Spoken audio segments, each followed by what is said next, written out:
তুমি বললে, এসো আমরা নিঃসঙ্গতা অনুভব করি।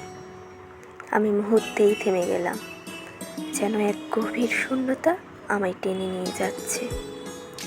তোমার সেই শব্দগুলো ছিল নীরব এক আমন্ত্রণ, যেখানে কথা বলার প্রয়োজন নেই, শুধুই অনুভব।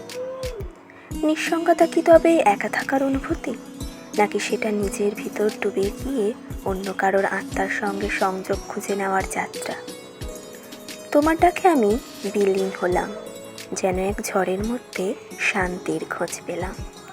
তুমি আর আমি দুজনেই নিঃসঙ্গ, কিন্তু এই নিঃসঙ্গতায় তো আমাদের মধ্যে এক সেতু গড়ে তুলল। তোমার চোখের গভীরতা, তোমার নিঃশব্দ উপস্থিত, সব মিলিয়ে যেন এক ভিন্ন জগৎ। তুমি বললে, এসো।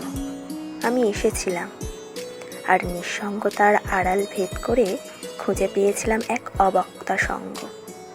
নিঃসঙ্গতার ভয় নয়, এটা তো এক গভীর সৌন্দর্য, যেখানে তুমি আর আমি মিলে সৃষ্টি করেছিলাম এক নীরব অথচ অটুট বন্ধন।